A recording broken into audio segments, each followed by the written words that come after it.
So hello everyone, we are here with Katarina Winslow in this beautiful center in Champaca. It's a very nice place. And Katarina is intuitive healer and she's gonna explain us a bit of what she's doing and how she's affecting the lives of people for the better. Hello, my name is Katarina Winslow. I'm an intuitive healer.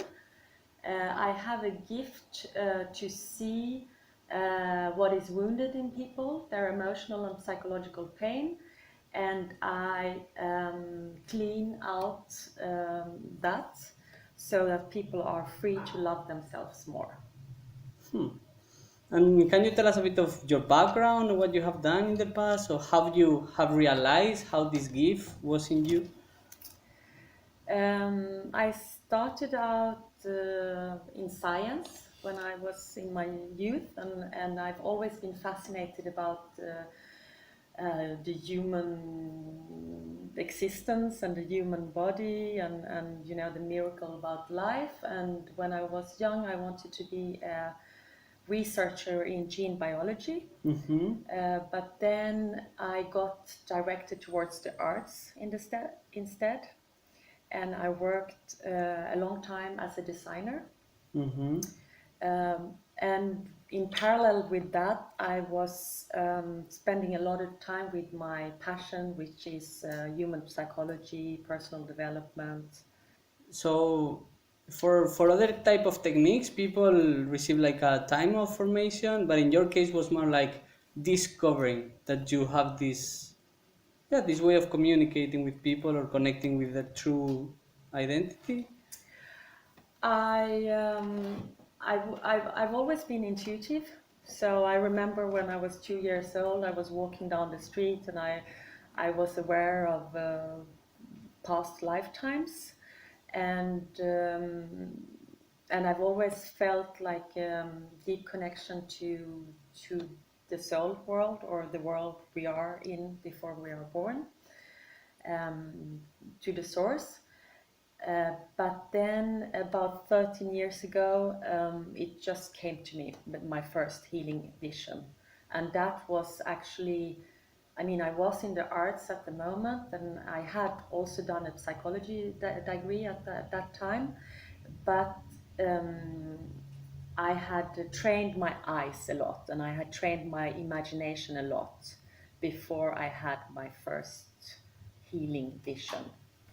And how was that first healing vision? It was miraculous. I connected to another person, because actually what is that in the dimension of the soul there is no time. So I connected to somebody who was not in the same space as me. And when you think about somebody who is in another country or in another place, you can actually connect with their soul at a distance. So that was what I did. And while I was doing that, I suddenly saw an object in the person. I saw like a bullet in the back of the person. And I told myself that this object should not be there. And when I told myself this object should not be there, I just intuitively took it out. And at that moment, the earth came up next to me. So it was like, this is very spaced out, but this is what happened. I'm a very, I'm down to earth person as well. But the earth came up to me, and she opened the crust, and she said, throw the object inside of me. And so I did, and the crust closed. And then I looked back at the person I had been thinking of, and I saw that he had a hole in his back. And I was like, oh, I can't leave him like that. So I imagined that I breathed in warm air to his back, and then his skin magically closed. And that was it. It was like the first ever healing with vision that I had. A recent healing that you have done, like the difference has changed with the time, or is each time different? In the beginning, after this first completely magical experience, I started to do healing on friends and family and just practice. And in the beginning, you know, like I just like saw maybe one object or one thing and I took it out, and then, you know, and then suddenly I mean I started to practice more, and I did healing on people who are in other continents, and I understood that, you know, I can do it as at on a person who is in Brussels, or a person who is on another continent. And actually what has happened since I started to make it visible to the public is that the sessions has grown longer and longer. So I spend about, it takes me about 1 hour to 1.5 hours to do a healing, and then I do a transcript also at the same time. So it's yeah, it's time wise, even if time doesn't exist in the space of the soul, that I stay longer visualizing. And also what I discovered is that when I continue to visualize and I see painful things and symbols of things that people can carry, and things from their past, at one point I see something positive. I see like the person dancing or singing or being or having a dog or something. I see something positive for the person. Then I know that the healing is done. So I keep working till I get the gift for the person, something that their higher self knows will make them more happy. So how is for you the experience, or how do you do it? Like you are in a room with the person, sometimes you are at home. I always ask for a photograph of the person to just make sure I go to them and not somebody else. And the photograph doesn't have to be recent, because I work with the part of the person that knows everything about their experience, and that part of you is timeless. So it doesn't matter if you can send a photograph when you're a baby, it would be the same effect. So what I do, I always, when I do the healing, I always work at a distance, because also it's because of the person, then the person is not tensing up, they're not thinking about things, because it's often our mind that creates problems for us. So I actually don't tell the person before I do it. Some people feel it when I do it, and that's okay. But I do it from my home, and I lay down on my sofa and I look at the photograph for a few minutes, and then I close my eyes and I get into another state of mind, and I start visualizing the psychological and emotional pain that the person is carrying. And all this pain doesn't affect you? Um, it's when I do the healing, it is like I'm completely in the light. So I'm more like an observer that is watching a movie. So it's like I'm not in the movie, but still I do very strange things. That's also why I do it in private, because I can I yawn a lot, because when you yawn, you balance the energy of a person. I expel, and because actually what is happening is I am in the aura of the person. So in a way you could say it is like I'm visualizing their pain, but at the same time it is a bit like I am the person at the same time as I do it. But I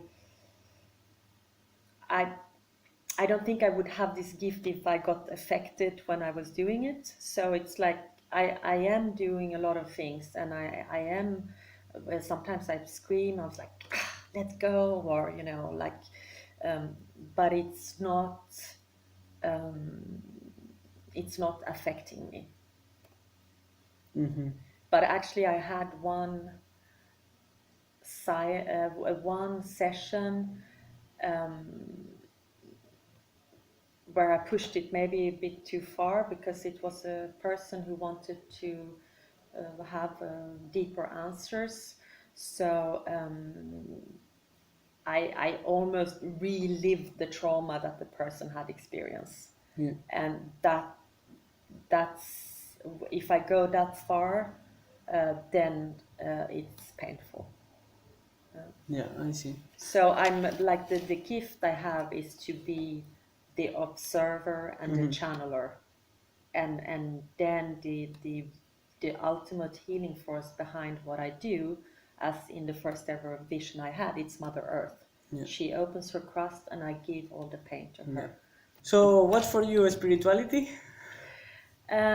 Spirituality, I think I've seen it somewhere, but I think it's very well expressed in spirituality is to have your own experience of the source or God. And religion is actually to buy into the experience of somebody else. So to be spiritual for me, or what I think spirituality means, is that you have had your own experience of the source or God, and that you understand that we have a soul, and that we are all connected to each other as human beings, that we have like a higher consciousness, or like a consciousness that we're all connected to.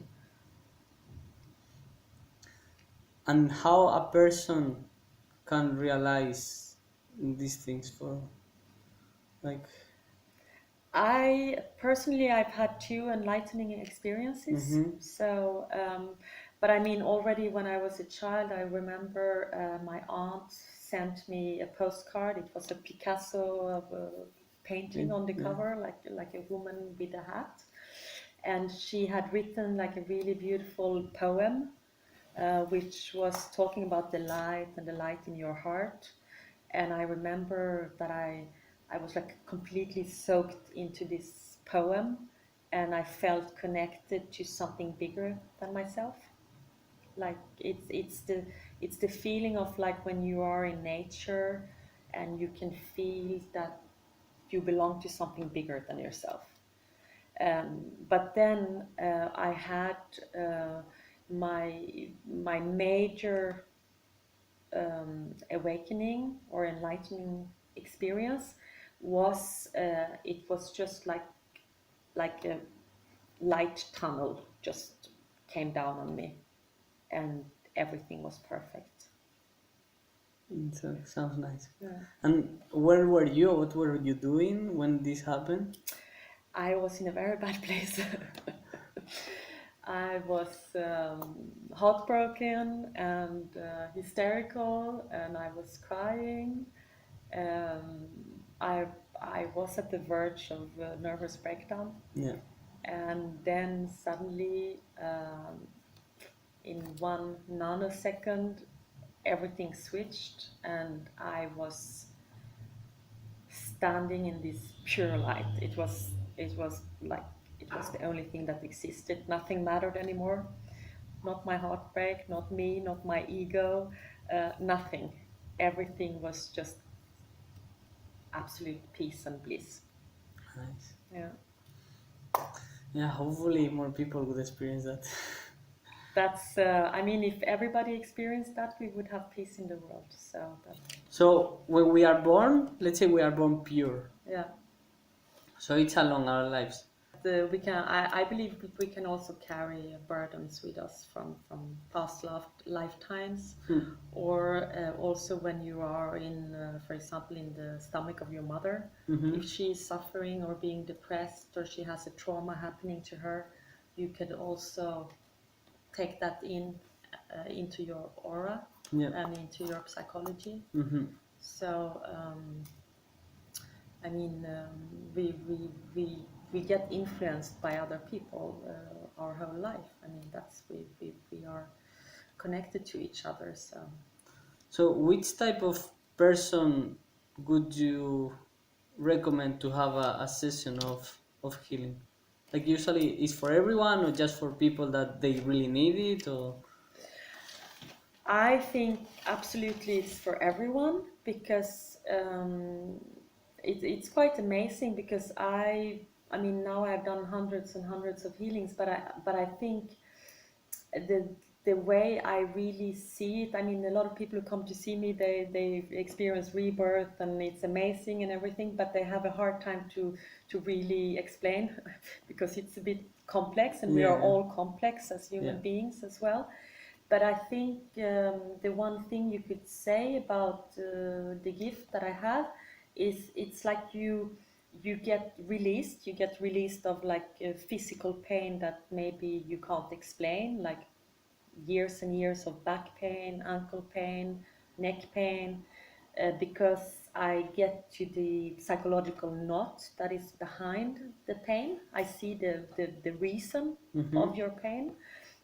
But otherwise, I think the why it's for everybody, it's because it's like you see your whole life in like like the big picture. Mm-hmm. You get uh, really like on a psychological level, you get to the big picture of your conditioning. So sometimes I see people who are cut in two. So that means that maybe the theme of their entire life is that they have been pulled in two different directions. Mm-hmm. I mean, large psychological patterns like that can color you for a lifetime. To see that and realize, or somebody who's always being a doormat, for example, if you can see that actually already when I was 2 years old, I was a doormat, and then it has continued in my workspace, wherever I am, and you can get to the origin, how it started. It's like seeing the big picture. But the only thing that is needed is I think you need to be curious about yourself. You need to want to know more about yourself. You uh, to and you have a willingness to look deeper, Mm-hmm. because if you want to heal, there is also I mean, heal is not just like sweet and fluffy. I mean, it's you need to go deep and look at the shadow yeah yeah that yeah you're carrying. yeah So that I think is the only two conditionings. so which different type of pains or yeah people came to you with different cases what is what they tell you or Um, when I know most people who come to me, they come to me because somebody has told them about me. mm-hmm. So usually I don't meet or see the person before I do the healing. So I just ask the person to send me a photograph, Mm-hmm. and then I do the healing, and then we meet. Mm-hmm. But what I help people with is like maybe um, if a person is on an unhealthy relationship pattern, then I'm able to go to the root of where the pattern started and cut also negative attachments to people, because um, if we have an addiction, for example, to a substance, to a person, to a thing, there is like an energetic attachment Mm-hmm. to the thing. And in the healing, I take away that attachment. So for example, recently I had a woman who was bulimic. I'm not saying that this is always happening, but for example, I did a healing with her, and she didn't manage to vomit anymore after the healing. And I have had several people who were in unhealthy, in relationship with narcissists, Mm-hmm. and they were not fully blown into the relationship, but the people, they're conscious enough that they want to pull out of it, but they don't manage. But then when they did a healing with me, they were able to completely cut with the person. And also, yeah, people who are depressed or people who have low self-esteem, um, yeah. So when you meet them and you have already done the healing, like they explain you like what has changed in their life, or Yeah, I meet the person about 1 week after the healing, because I also rely a lot of the intelligence of the body. I mean, there is an intelligence in life, in nature, and in the body. I mean, our bodies, they grow by themselves, just like as nature grow by themselves. So after the healing, the body is actually doing a lot of work in the week between the healing and the post-healing conversation. So I wait a week. I tell the person to drink a lot of water to help the cells to regenerate. And I also ask the person, I send, it's not very long, but I send a little message after I've done the healing to say, drink a lot of water, be attentive to your inner world, what's happening, if there's any emotions that come up, and also be attentive to if there is any dreams coming up. And usually people have very vivid dreams afterwards, which is also explaining more things that had been hidden in them. And then when the person finally comes after the week, my first question is if something changed, if they feel different, if they had any dreams. And there often people say, I feel so at peace, or my back pain is gone, or my ankle pain is gone, or I don't feel vulnerable towards my mother anymore, or, because that's also very frequent. I think that's like the experience most people have, is that they are less vulnerable towards the people that they used to be the most vulnerable. Because actually, when we are vulnerable towards somebody, it's because we have a wound inside of ourselves. So when the other person is being mean or not kind or like yeah, anything that is not pleasant, it's like sticking in the wound. But if the wound, as I do when I heal, I take the wound and I take it out of the energy of the person, then the other person can say something, but if the pain is no longer inside of you, you're not going to feel it anymore. So so you spoke about the intelligence of the body, and also like different parts of the body are related to different type of experience. yeah, that's actually a very important part of the healing that I do, because each body part is representative of a different area of your life. So, and it's quite mystical, and it's related to the metaphysics of the body. I mean, it's like ancient wisdom about different diseases being related to different psychological reasons. But also, the body is also related to astrological signs. So, like each different astrological sign rules one part of the body. And actually, in that same philosophy, each part of the body has its symbolism. So it's easy to understand that your face is your identity, or like your face or your head is your identity. Everything is quite logical. So when I see things in the throat, it's the person's emotions that are wounded. If there's something in the ear, the person has a problem with listening and being heard. If there's something in the eyes, there is maybe a filter that is hindering the person to see things clearly, or there can be some control on the person's perception. The nose is the life force, the chi, the prana, comes, like in. So if there's things sitting in the nose, the life force is being blocked. Shoulders are undervaluation. It's people who undervalue themselves. The upper back is pressure, usually work related. The arms are your action power to act, and your hands are your personal power and your creative power. The stomach is childhood conditioning and trauma department.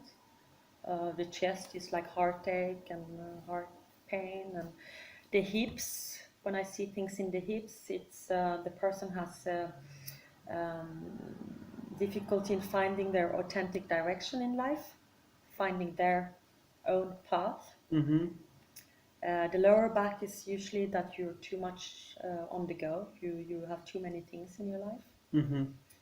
And the legs are related to your advancement. So if I see things stuck in your leg, or maybe even the leg bent, or then it's all metaphorical, but it explains very clearly the psychological pain you're carrying. Yeah. Or so then if there's things in the legs, you have been blocked in your advancement. And the feet, if you have things in your feet, it means that you have difficult to feel that you belong to the group, and at push the furthest, it's that you have lost faith in humanity. Actually, there is like a somewhat shamanic dimension also to the healing, because I see different insects and actually or animals, and they're all a symbol of different unpleasant emotions. So the body part that I see is related to what area in the person's life that is affected, and then the insects and the animals is explaining the feeling that they're carrying.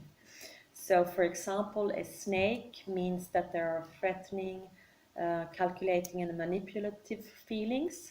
So if I, for example, I see somebody who has a snake around their throat, there can be somebody in their life that is actually being threatening and calculating and manipulative, which is stopping the person who has a strain on the person's emotions.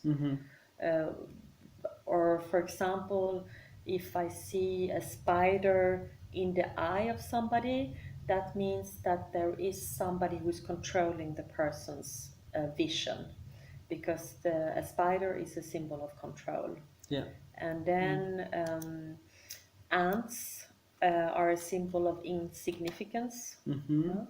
So a cockroach, it's a symbol of like even like self-hatred or self-loathing, or no. So it, or it could come from the outside as well.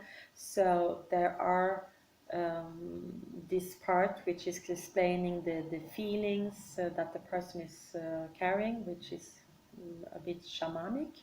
And then there is also a huge part in the psychic movement that I see that is real psychic. So I see real things from the childhood of the person. And there is also another dimension of the information that I receive, which is related to the dream world. So there is 5 different levels of what I see. So it's like the body seeing, the wound, where it is, and then it's the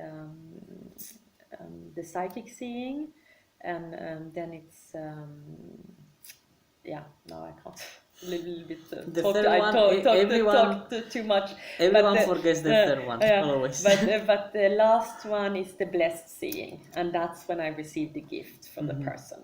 So that's this light, no? You. It's usually very simple things, because I mean the things that really make a person happy is not in general like the biggest and the most expensive things, but it's like a state of being, or a creative activity, or for example, if the person is depressed and I see that the person is full of joy for life, then it's like that's like a major transformation. Or a person who is like putting themselves down, Yeah. and at the end of the healing I received the message that the person is very proud of themselves. That's also a major.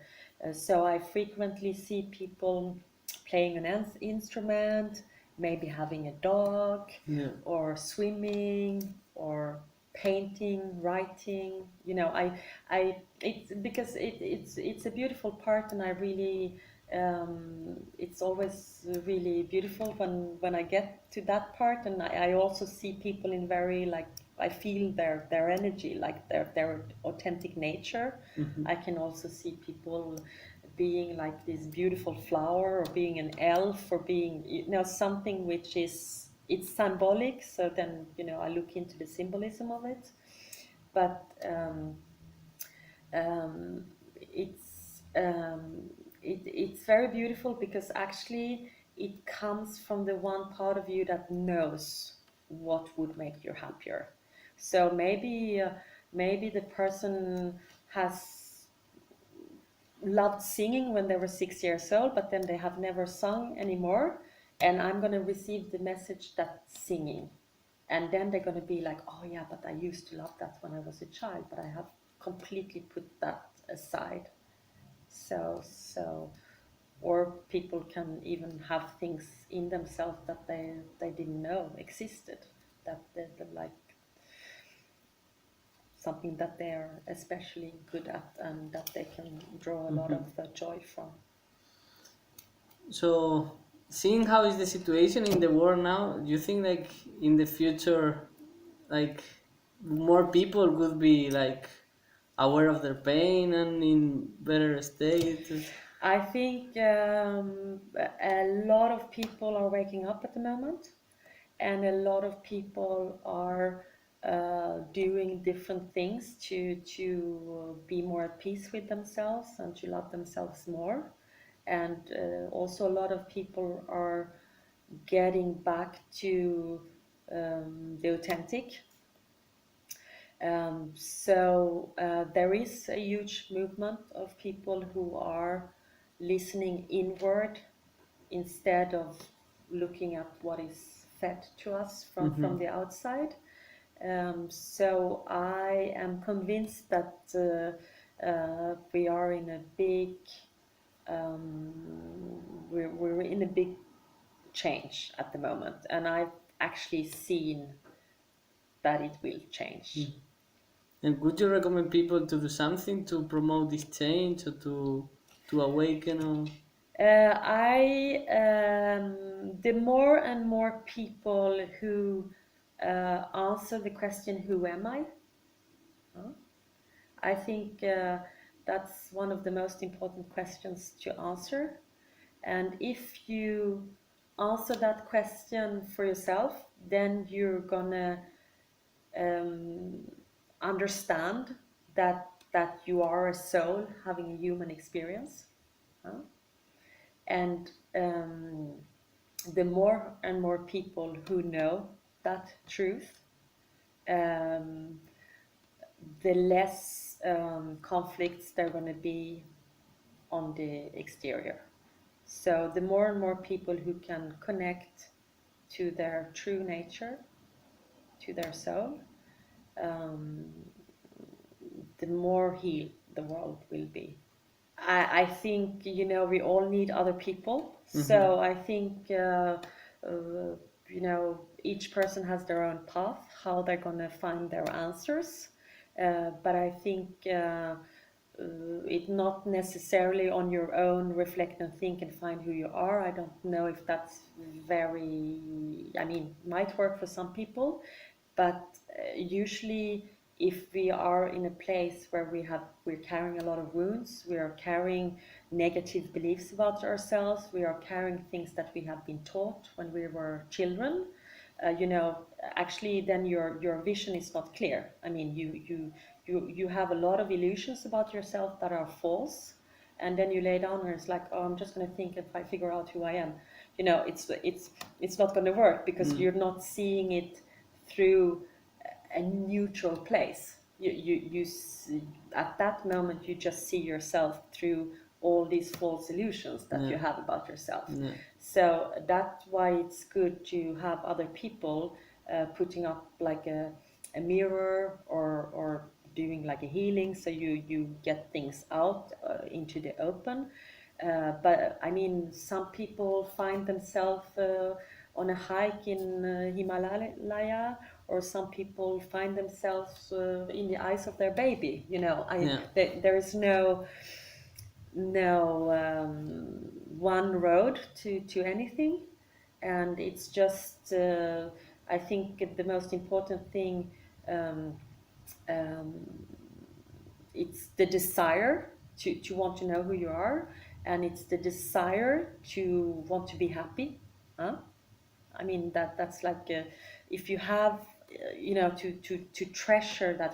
It's like we all have like a little candle inside of us that knows that we can be happy. Yeah. And if we listen to that, and we are willing to not give up on finding happiness, you will eventually find it. So keep on trying, people. No, but I know it's like we live in very depressing times, because we Yeah. hear about all this negativity Yeah. that's in the world. But uh, first of all, you're not helping the world by taking the world on your shoulders. Yeah. It's just another one more depressed person, which is not helping. I usually say that if you have 10 people around a table, and they're all depressed, and 2 of them become happy, we are raising the energy of the table. Yeah. So actually, to be dedicated and fearless in the pursuit of your own happiness, it's actually helping humanity as well. So so I think the biggest thing we can do right now to help the world in the change that it's going through is to not lose faith, and to cherish each other, to like when you walk in the street, well, smile to people. I mean, give a little bit of love wherever you are, like in the supermarket, or because that is the truth about who we are. We all need human contact and connection, and this idea that we are supposed to be afraid of each other. That I mean, if you look at TV, then you don't want to go out the door, and you're like, oh, everybody's out to get me. Yes. That is not the truth. So we need to fight that. We need to fight that, and that we fight by connecting to each other, and tell yourself, if you're happy, you're actually adding something positive to the world instead of something negative. So that could be, it's quite logical. So which should make us be able to be allowed to be happy, because that was the intention Yeah. from the first place. And can people like feel guilty for being happy, or? Definitely. I think that's a big problem, because I mean, I mean, if you see around you and there is a lot of misery, then you're, but it's, there is a paradox, because actually,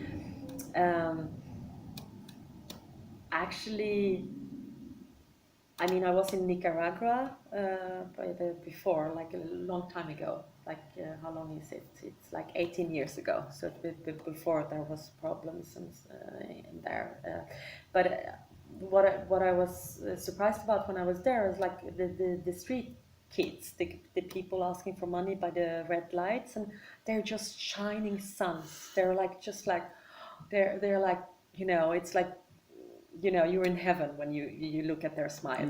And they're just so completely alive, and they are not guilty of their happiness.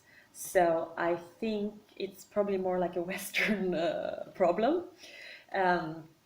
But that happiness that these children had, I think it is it's because they're aware of life. They are aware that it's a gift. They don't take it for granted, and they know that maybe tomorrow they're no longer there. And I think that is also something that we live so detached from death in a way. You know, we live like sleepwalkers, like we're gonna live forever. Yes. Instead of you know, like realizing, you know, this is a precious day of my life. And you know, like, only, I mean, in the morning you could say to yourself, imagine if I didn't have any legs, huh? And then you're like, oh no, but I have, you know, I have legs. I can walk, I can go out, I can go for a run, I can swim. You know, it's all relative, but I think what it has happened here, it's because there is also so much artifice in the society. So we have learned to adhere to values that are not actually making us that happy. So it's just like we turn off the the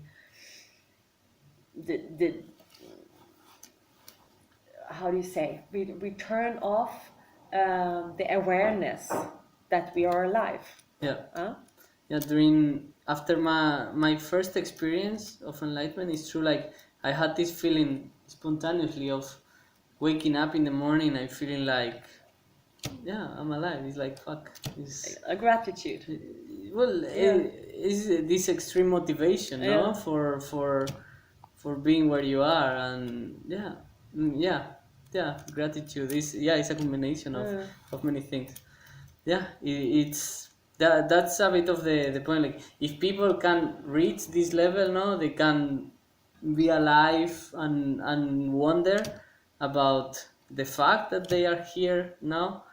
I think everything would be way easier, no? Yeah, it's I mean, awareness is what's going to save us, but at the moment there are a lot of people who are not aware. So it's like and also a lot of people, I mean,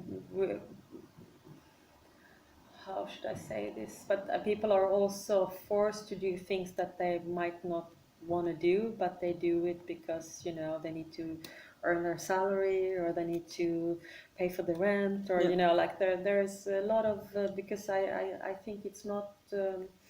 I mean, the way things are going, it's not very human, and it's not very true to our the intention. You know, the original intention is a bit lost, and actually I recently, it's not published yet, but I wrote about the kindness of the heart, and we can only go to, I mean, if you think about your heart, um, it is like your most loyal friend. No? It's always there. You know, it beats your entire life, and it doesn't. You know, if you're sad, angry, or difficult, frustrated, you know, it's not giving up on you. It's just loyal, kind, keeping. You know, just like being there for you. And I mean, that's the first organ that is created when we are born. It's like without it, we would not have life. And the heart has the characteristics of kindness. And and actually, we live in a society where kindness is seen as weak and not. It's not cool, or it's not like. And actually, that is our true nature. That is where we come from, and we believe all the other ideas, which is not in our profound nature. We are kind. Humans are kind, but we, you know, there's a lot of viruses installed, which is teaching us other things. Be kind. Yes, I think for me, with the gift I do, I always work from a distance, so because it's quite, I give everything I have. I just like open my heart and go with it. So it's a quite yeah, I would say that it's like intimate, like I really want to help the person to get rid of what they're carrying. So it's something that I prefer to do in private. But then I could come and have the post-healing conversation with the people in the hospital, because I think, there are a lot of people who are doing alternative medicine at the moment, and there are a lot of people who are being cured, partly by traditional medicine and partly by alternative medicine. It doesn't have to be a competition. It can be a complement. It can work together. So I think there are, maybe because disease, after all, is due to some kind of disturbance in our energy, and in our, because the nature, nature is cleaning itself all the time. It's renewing itself. The body is cleaning itself all the time. Our cells, they are regenerating. We are growing from babies to adults by ourselves. But when we carry stress, pain, anger, anxiety, nervousness, depression, when we are carrying things that are negative, actually the daily cleanse of the body is not doing its work as well as it does if you are happy and at peace with yourself. So what actually happening is, like, the body, when there are stress in your body or in your heart or in your mind, then it's like signals to the body, stop the daily cleanse, we need to be prepared for something dangerous happening. And that's how the disease gets installed in the body. So for the people who are in the hospital, or if they can get more insight into what caused their disease in the first place, also on like an emotional and a psychological level, of course they're going to have access to more healing than if you just access it by, for example, a cancer by chemotherapy and medication. You're just treating the body. You're not, because we are, the mind, body, soul is connected. So definitely it's something that could be helpful in the hospitals. I would like to end by saying that all healing is a cleansing of the illusion that you're anything but love. We are all love at our essence. We can heal our mind and our soul and our hearts. We need a lot of healed people to change this world around. So thank you very much, Katarina. Thank you for being here with Carlito Fluito. And if you want to find Katarina, Champaca here in Brussels. If you have any comment, any thoughts, any ideas about what we are discussing, feel free to leave a comment, like the video, subscribe, everything. Thank you very much. Thank you. Thank you.